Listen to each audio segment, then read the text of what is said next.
Hello বন্ধুরা, welcome to Bong school. আজকে আমরা আমাদের এই ক্লাসে শুরু করছি মাধ্যমিক ব্যাকরণ।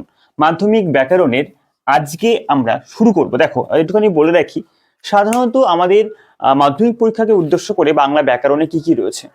রয়েছে বাক্য, বাক্য রয়েছে,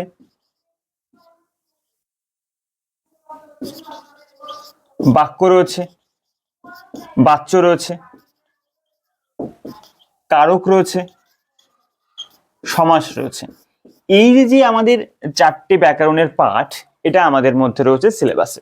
এবার সাধারণত কি হয়, এই সিলেবাস অনুসারে বা এখান থেকে আমাদের পরীক্ষাতে কেমন প্রশ্ন আসে? টোটাল 16 নাম্বারের কোশ্চেন এখান থেকে আসবে। এমসিকিউ 8টা থাকবে, এসএকিউ 8টা থাকবে। বোঝা গেছে? এই এমসিকিউ এবং এসএকিউ এর মধ্যে সাধারণত দেখা গেছে যে কিছু সংজ্ঞামূলক প্রশ্ন থাকে, যেটা আমরা এসএকিউর মধ্যে দেখতে পাই, সংজ্ঞামূলক প্রশ্ন, এবং কিছু থাকে নির্ণয় বা ঠিকঠাক করে বিচার, কোনটা কোন বাক্য, এই সমস্ত কোশ্চেন থাকে হচ্ছে এমসিকিউ এর মধ্যে। আমরা আজকে তোমাদের এই সিলেবাস অনুসারে আমরা শুরু করছি বাক্য।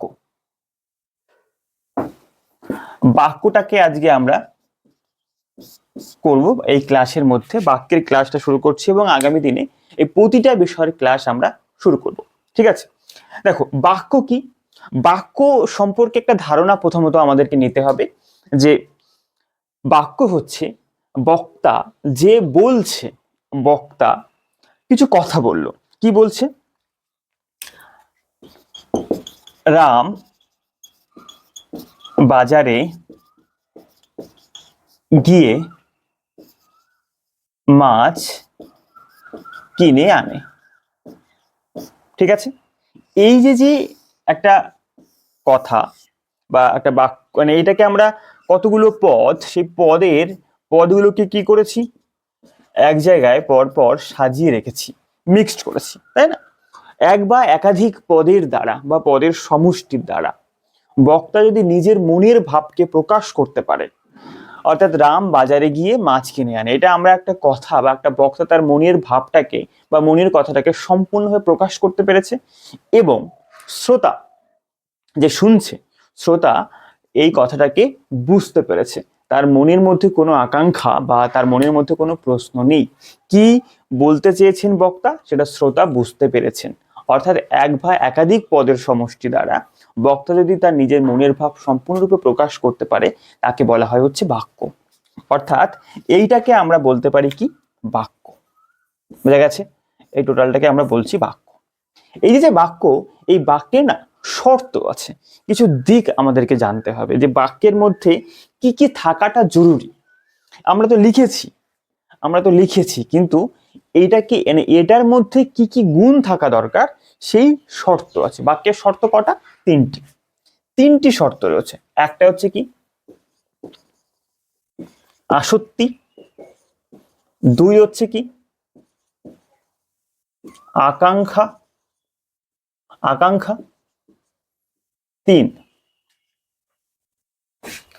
তিন হচ্ছে কি? যোগ্যতা। এই তিনটে শর্ত রয়েছে। অনেক সময় প্রশ্ন হতে পারে যে বাক্যের শর্ত কটি এবং কি কি? বাক্যের শর্ত হচ্ছে আসক্তি, আকাঙ্ক্ষা এবং যোগ্যতা। এই তিনটি শর্ত নিয়ে বাক্য সাধারণত তৈরি হয়ে থাকে। এবার দেখো, আমরা যদি এই বাক্যটাকে যদি আমরা, এখানে তো আমরা এইভাবে লিখেছি, যদি আমরা লিখতাম গিয়ে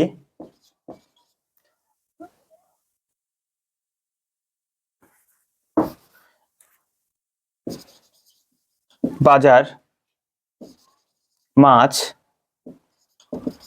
রাম আনে, যদি এইভাবে আমরা লিখতাম, মানে কিনে, ঠিক আছে, বা কিনে আমরা প্রথমে দিলাম কিনে গিয়ে রাম বাজার মাছ রাম আনে। এই যে কিছু শব্দ বা পদ আমরা পরপর লিখেছি।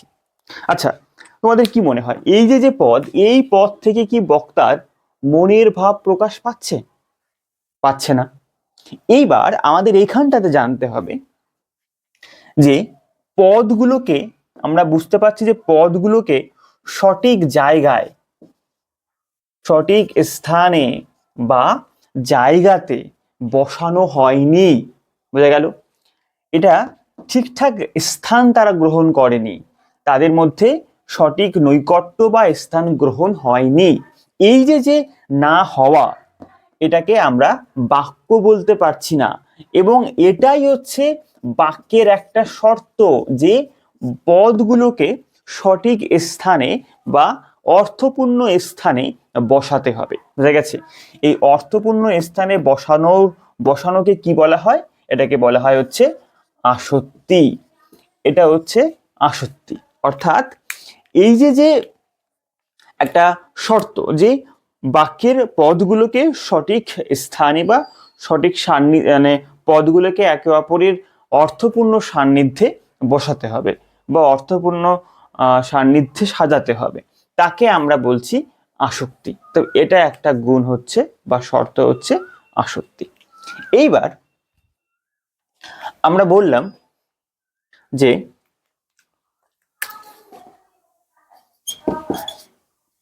রাম বাজারে গিয়ে, রাম বাজারে গিয়ে, এই যে যে পরের যে বাক্যটা, আমরা এইটাকে বাদ দিলাম। রাম বাজারে গিয়ে যে মাছ কিনে আনে রয়েছে, এটাকে আমরা লিখিনি, এটাকে আমরা বাদ দিয়েছি। রাম বাজারে গিয়ে, এখানে কি হচ্ছে? এখানে তো আমরা বুঝতেই পাচ্ছি এটা একটা অসম্পূর্ণ বাক্য। আমরা অনেকে, তোমরা জানবে যে গিয়েটা হচ্ছে অসমাপিকা ক্রিয়া। তো আমরা অসমাপিকা ক্রিয়ার মধ্যে আসছি না, আমরা আসছি এটা একটা অসম্পূর্ণ বাক্য। অর্থাৎ বক্তা যখন বলছে যে রাম বাজারে গিয়ে, যখন শ্রোতা কি করছে? শ্রোতার মনে কিন্তু একটা প্রশ্ন রয়েছে। বক্তা যখন এই কথাটা বলল, তখন যে শ্রোতার মনে কিন্তু একটা প্রশ্ন থেকে যাচ্ছে যে এর পরে কি বলবেন। রাম বাজারে গিয়ে মাথা ঘুরে পড়ে গেছে, রাম বাজারে গিয়ে চানাচুর কিনে খেয়েছে, রাম বাজারে গিয়ে বাজার করে এনেছে, রাম বাজারে গিয়ে মারামারি করেছে, নাকি রাম বাজারে গিয়ে মাছ কিনে এনেছে? এই যে যে অনেকগুলো উত্তর এখানে হতে পারে। অর্থাৎ এই যে যে শ্রোতা যে ব্যক্তি রয়েছে, এই শ্রোতার মনে কিন্তু একটা প্রশ্ন রয়েছে, এখানে কিছু একটা হবে।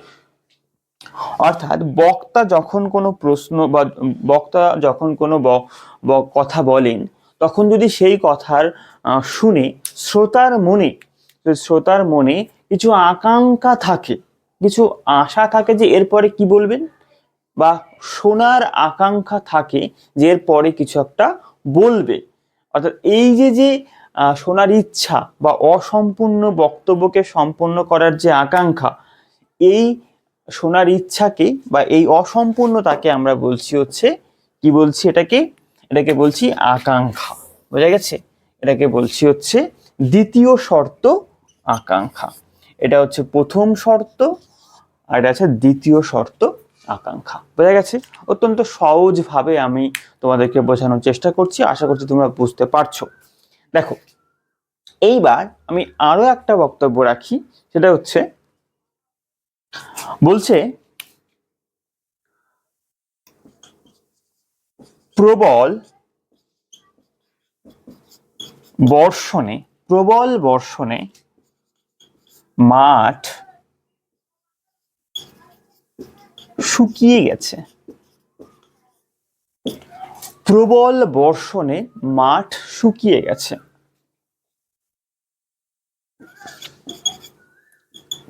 একপাল হাতি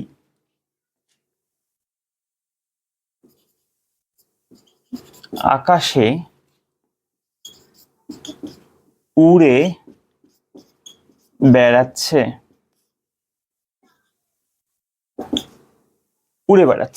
ঠিক আছে? একপাল হাতি আকাশে উড়ে বেড়াচ্ছে। ঠিক আছে? এই যে যে দুটো বাক্য আমি লিখলাম, আচ্ছা এই বাক্যটা শুনে তোমাদের কি মনে হতে পারে? প্রথম রিয়াকশন তো এটাই হওয়া উচিত যে স্যার কেমন ভুল কথা বলছে না, যে প্রবল বর্ষণে মাঠঘাট শুকিয়ে কি করে যায়? প্রবল বর্ষণে তো মাঠঘাট ভিজে জল ভরে যাবে, তাই না? বর্ষণ মানে বৃষ্টি, আমরা জানি যে প্রবল বর্ষণে তো মাঠঘাট জলে ভরে যাবে, কিন্তু শুকিয়ে কি করে যাবে? স্যারের মাথা খারাপ হয়ে গেছে আর ভুলভাল বলছে। একপাল হাতি আকাশে উড়ে বেড়াচ্ছে। হাতি তো জঙ্গলে ঘুরে বেড়ায়, তাই না? আকাশে ঘুরে বেড়াবে কি করে, বা আকাশে উড়ে বেড়াবে কি করে? এই যে ভুল কথা বলছি আমরা, ভুল অর্থ ব্যাখ্যা হচ্ছে। অর্থাৎ আমরা বলতে পারি যে বক্তার যে বাক্যটা বলেছেন সেই বাক্যের মধ্যে পদগুলোর যে বসানো হয়েছে বা পদগুলোর সহকারে একটা সঠিক অর্থ এবং ভাব প্রকাশ পাচ্ছে না। এই সঠিক ভাব এবং অর্থ প্রকাশ পাওয়াকে আমরা কি বলতে পারি? আমরা বলতে পারি হচ্ছে যোগ্যতা। বোঝা গেছে? এটা 3 নাম্বার। প্রকাশ পেতে হবে বা পাওয়া হচ্ছে যোগ্যতা। অর্থাৎ এটা 3 নাম্বার শর্ত, যে যোগ্যতাটাকে সঠিকভাবে রাখতে হবে। অর্থাৎ বাক্যের মধ্যে থাকা পদগুলোকে সঠিকভাবে ব্যবহার করতে হবে এবং সঠিক অর্থ এবং ভাব প্রকাশ করতে হবে। বোঝা গেছে? এই যে শর্ত, এই শর্তগুলোকে মেনটেন করে বা এই শর্তগুলোকে পালন করে তারপরে একটা বাক্য তৈরি হয়। বোঝা গেছে? তো বাক্যের 3টে শর্ত কি? শর্তগুলোর সংজ্ঞা এবং শর্তগুলোর মানে তুমি খাতায় লিখবে কোন সংজ্ঞা, সেই সংজ্ঞা সমস্ত কিছু তোমরা পেতে হবে। আমি তো তোমাদেরকে এখানে বোঝালাম ব্যাপারটা একদম উদাহরণের সহকারে, বাস্তবসম্মত ভাবে তোমাকে বোঝান, যা তুমি কখনো ভুলবে না। আশা করছি তুমি নিজে লিখতেও পারবে। আর বাংলা ব্যাকরণে কখনো নির্দিষ্ট কোনো সংজ্ঞা হয় না, কারণ এই একটাই সংজ্ঞা ফিজিক্সের মতো, এটাকেই মুখস্থ করতে হবে এরকম কোনো কথা নেই। তুমি তোমার মতো করে সাজিয়ে অর্থগত মানগত মানে জায়গাকে ঠিক রেখে তুমি তোমার মতো করে সাজিয়ে লিখতে পারো সংজ্ঞা। বোঝা গেছে? তো তোমরা চাইলে পরে এই ব্যাকরণের নোটস বা এর সংজ্ঞা, কি কি সংজ্ঞা হতে পারে, কিভাবে লিখবো, এই সংজ্ঞাগুলো সমস্ত কিছু আমরা আমাদের অ্যাপে একদম সম্পূর্ণ ফ্রিতে অ্যাপে পিডিএফ আকারে আমি পোস্ট করে দিয়েছি। তোমরা সেখান থেকে পিডিএফ ডাউনলোড করে তোমরা সেটাকে নিজের কাছে রেখে দিতে পারো প্রিন্ট করে, এবং সেখান থেকে তুমি নোট করে নিতে পারো নিজের খাতায়। বুঝে গেছে? তো এই হচ্ছে আমরা গেলাম আমাদের বাক্যের 3টে শর্ত। এইবার আমরা আসবো হচ্ছে এই বাক্যকে সাধারণত আমরা 3টে ভাগে ভাগ করতে পারি। ঠিক আছে? বাক্যকে আমরা কটা ভাগে ভাগ করি? বাক্যকে 3টে ভাগে ভাগ করি। একটা হচ্ছে সরল বাক্য, 2 হচ্ছে যৌগিক বাক্য, 3 হচ্ছে জটিল বাক্য। বুঝা গেছে? এই 3টে ভাগে আমরা ভাগ করতে পারি, সরল, যৌগিক এবং জটিল। দেখো, সাধারণত এই বাক্যের এই শ্রেণী থেকে কেমন কোশ্চেন আসে, যে একটা বাক্য দিয়ে দিয়েছে, সেটা বলবে এটা কোন বাক্য। ঠিক আছে? যেমন তোমাদের 2026 একটা কোশ্চেন এসছে যে দুটি সরল বাক্য যখন সংযোগ অব্যয় দ্বারা যুক্ত হয় তখন তাকে কোন বাক্য বলে। খুব সহজ, তার আমরা জানি এটা যৌগিক বাক্য হবে। যেটা আমি জানি বলে বলতে পারলাম, তোমরা জানো না বলে হয়তো বলতে পারবে না, কিন্তু তোমরা শিখে যাবে। ঠিক আছে? বলছে ফেলে আসা দিনগুলি আমার মনে পড়ে গেল। ফেলে আসা দিনগুলি আমার মনে পড়ে গেল বাক্যটি কোন বাক্যের উদাহরণ? বোঝা গেছে? অর্থাৎ সংজ্ঞাগত এবং সংজ্ঞাগত কি কি এসছে কোশ্চেন আমরা একবার দেখে নিই এসিকিউতে। বলছে বাক্য নির্মাণের শর্তগুলির নাম উল্লেখ করো। এইটাই দিয়েছে, বাক্য নির্মাণের শর্তগুলি, এই 3টে শর্ত থাকে। ঠিক আছে? বলছে এখান থেকে না, এখান থেকে আমরা একটাই কোশ্চেন দেখতে পাচ্ছি, বাক্য থেকে এসছে। ঠিক আছে? এইবার কথা হচ্ছে যে এই যে সংজ্ঞাগত, নির্ণয়গত, এই সমস্ত বিষয়টা আমাদের থাকবে। আমরা প্রত্যেকটা পার্ট ভালো করে শেখার চেষ্টা করবো, যাতে যে টাইপের কোশ্চেন আসুক না কেন আমরা যাতে পারি, কোনো রকম অসুবিধা আমাদের যাতে না হয়। ঠিক আছে? এবার আমরা দেখব যে সরল বাক্য। দেখো, সরল বাক্যটা আমরা আজকে প্রথমেই দেখে নিই। সরল বাক্য কি? আমরা প্রথমেই জানি যে বাক্য হচ্ছে কতগুলো পদকে একসঙ্গে সঠিকভাবে সাজিয়ে রাখতে হবে এবং বক্তার মনের ভাব প্রকাশ করতে হবে, এ হচ্ছে বাক্য। এবার এই বাক্য সর্বদা কোনো না কোনো ক্রিয়াপদের সহযোগে সম্পন্ন হবে। ক্রিয়াপদটা কখনো একটা হতে পারে, মানে একটা ক্রিয়াপদ হতে পারে, অথবা কখনো কখনো এক বা একাধিক ক্রিয়াপদ হতে পারে, বা একের বেশি ক্রিয়াপদ হতে পারে। বুঝা গেছে? প্রথমত একটা ক্রিয়াপদ হতে হবে, আবার কখনো কখনো এক বা একাধিক ক্রিয়াপদ দিয়ে বাক্য তৈরি হয়ে থাকে।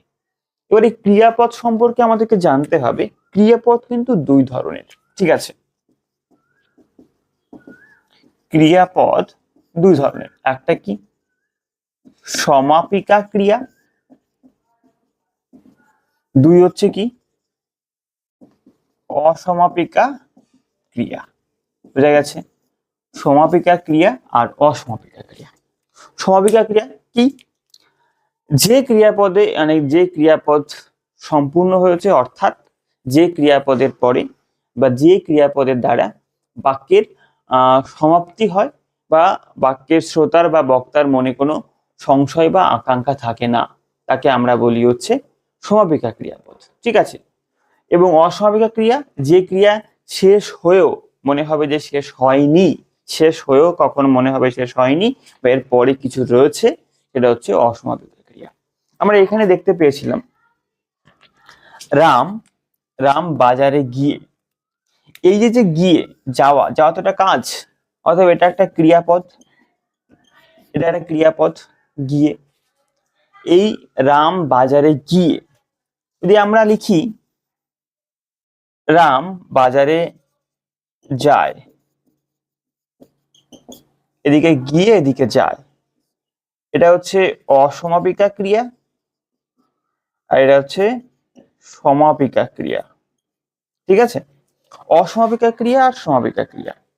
রাম বাজারে যায়, আমরা বক্তা বললো যে রাম বাজারে যায়, অর্থাৎ কি বক্তব্যটা শেষ হলো, হ্যাঁ ঠিক আছে বাজারে যাচ্ছে, রাম বাজারে যাচ্ছে বা রাম বাজারে যায়, বুঝা গেল? এইটা হচ্ছে সমাপিকা ক্রিয়া। আর যদি বলি যে রাম বাজারে গিয়ে, রাম বাজারে গিয়ের পরে বক্তা বা শ্রোতার কারুরই মনের ভাব সম্পূর্ণ প্রকাশ পায়নি, এরপরে কিছু আছে, অতএব অসম্পূর্ণ হয়েছে, এই অসম্পূর্ণ হওয়াকে আমরা বলছি অসমাপিকা ক্রিয়া। রাম বাজারে গিয়ে, বুঝা গেছে? এবার কি সরল বাক্যের মধ্যে কিন্তু সর্বদা সর্বদা সমাপিকা ক্রিয়া থাকতেই হবে, ঠিক আছে? সমাপিকা ক্রিয়া থাকতেই হবে, মানে অসমাপিকা ক্রিয়া ছাড়া সরল বাক্য কখনো সম্পূর্ণ হবে না, বুঝা গেছে? একটা, এবং সেটা হচ্ছে একটা সমাপিকা ক্রিয়া, অর্থাৎ একটি সমাপিকা ক্রিয়া থাকতেই হবে সরল বাক্যের মধ্যে, একটি। এবং অসমাপিকা ক্রিয়া থাকতেও পারে, নাও থাকতে পারে। অসমাপিকা ক্রিয়া থাকতেও পারে, নাও থাকতে পারে, কিন্তু অসমাপিকা ক্রিয়াকে নির্ভর করে সরল বাক্য কখনো হবে না, সমাপিকা ক্রিয়া থাকতেই হবে, বোঝা গেছে? অর্থাৎ যে বাক্যের মধ্যে একটি সমাপিকা ক্রিয়া থাকবে এবং অসমাপিকা ক্রিয়া থাকতেও পারে, নাও পারে, তাকে আমরা বলছি সরল বাক্য, বোঝা গেছে? তাকে আমরা বলছি কি সরল বাক্য। আমরা একটু উদাহরণ বলি, যেমন এইটাই আমরা বলছিলাম রাম বাজারে যায়, এটা সরল বাক্যের উদাহরণ, ঠিক আছে? আমরা বললাম তুমি না এলে আমি যাব না, তুমি না এলে আমি যাব না, ঠিক আছে? বলছে তুমি না এলে আমি যাব না, তুমি না এলে আমি যাব না, ঠিক আছে? আচ্ছা, এইখানে দেখো এই বাক্যটা তোমরা দেখলে বুঝতে পারবে যে তুমি না এলে, এখানে দেখো এলে আসা, এই এলেটা একটা ক্রিয়াপদ, যাব না একটা ক্রিয়াপদ, তাই না? তুমি না এলে আমি যাব না, অর্থাৎ এই যে যাব না, এটা কিন্তু সমাপিকা ক্রিয়া, এটা সমাপিকা ক্রিয়া। এলেটা কি অসমাপিকা ক্রিয়া, অসমাপিকা ক্রিয়া। তাহলে আমরা এখানে খুব সহজে বুঝতে পারছি যে তুমি না এলে আমি যাব না, এইখানটাতে যাব না সমাপিকা ক্রিয়া কটা রয়েছে? একটা। অর্থাৎ একটি মাত্র সমাপিকা ক্রিয়া থাকবে এবং অসমাপিকা ক্রিয়া কখনো থাকতেও পারে আর কখনো নাও থাকতে পারে। বুঝা গেছে? অর্থাৎ এই একটি মাত্র সমাপিকা ক্রিয়া আছে এরকম বাক্যকে আমরা বলতে পারছি হচ্ছে সরল বাক্য। যেমন কি মূর্খ মানুষ মানুষই নয়, মূর্খ মানুষ মানুষই নয়। এখানে নয় বা হয় না, এই না হওয়াকে এখানে নয় ক্রিয়াপদ বোঝাচ্ছে, না অর্থ ক্রিয়াপদ। ঠিক আছে, তারপরে বলছে সরোজ দরিদ্র হলেও সৎ, সরোজ দরিদ্র হলেও সৎ, এটাও কিন্তু একটা সরল বাক্যের উদাহরণ। বুঝা গেছে? তো আমরা একটা বেসিক ধারণা আমরা এখান থেকে পেলাম যে সরল বাক্যটা কি। ঠিক আছে, এবার সাধারণত আমাদের শিখতে হবে একই রকম ভাবে যৌগিক বাক্য কি, জটিল বাক্য কি, এবং তারপরে আমরা শিখবো সব থেকে ইম্পর্টেন্ট যৌগিক বাক্য চেনার উপায় কি রয়েছে এবং জটিল বাক্য চেনার উপায় কি রয়েছে এবং সরল বাক্য চেনার উপায় কি রয়েছে। এই তিনটে বিষয় যদি আমরা শিখে যেতে পারি তাহলে বাক্য থেকে যে কোনো প্রশ্ন এবং যে কোনো নির্ণয় কিন্তু আমরা খুব সহজে করে ফেলতে পারবো। বুঝা গেছে? আজকের ক্লাসটা বা আজকের পর্বটা এখানে শেষ করছি। পরবর্তী পর্বে আমি তোমাদেরকে যৌগিক বাক্য এবং জটিল বাক্যটাকে বোঝাবো এবং তারপরে বোঝাবো তিনটে বাক্যই চেনার উপায় কি রয়েছে। ঠিক আছে, আমাদের ক্লাসগুলোকে দেখতে থাকো, আশা করছি তোমাদের ভালো লাগবে। আর আমাদের এই সমস্ত নোট পেতে এবং আরো ডিটেলস ক্লাস পেতে তোমরা অবশ্যই আমাদের অ্যাপে আসতে পারো, অ্যাপের সঙ্গে যোগাযোগ করো। আমাদের প্লে স্টোরে আমাদের অ্যাপ রয়েছে #স্টাডি, অ্যাপটাকে ডাউনলোড করো এবং সেখান থেকে তুমি আমাদের ক্লাসগুলো আরো ডিটেলসে পেয়ে যাবে এবং নোটসগুলো সম্পূর্ণ ফ্রিতে তোমরা এখনই পাবে। ঠিক আছে, নোটগুলো আমি ইতিমধ্যে পোস্ট করছি। আর বলে রাখি আমাদের লিঙ্ক দেখো, আমাদের অ্যাপ ডাউনলোড করার লিঙ্ক কমেন্টে এবং তোমাদের সহযোগিতায় আমরা ফার্স্ট কমেন্টে আর হচ্ছে ডেসক্রিপশনে আমরা লিঙ্ক দিয়ে রেখেছি। অথবা তুমি চাইলে আমাদের অ্যাপ প্লে স্টোরে গিয়ে তোমরা সার্চ করতে পারো SASHTAGSTUDY স্টাডি। ঠিক আছে, অথবা তোমরা কোনো অসুবিধা হলে 9330284005 তোমরা আমাদের সাথে যোগাযোগ করতে পারো হোয়াটসঅ্যাপে। ঠিক আছে, আজকে এটুকুই, দেখা হচ্ছে পরবর্তী ক্লাসে।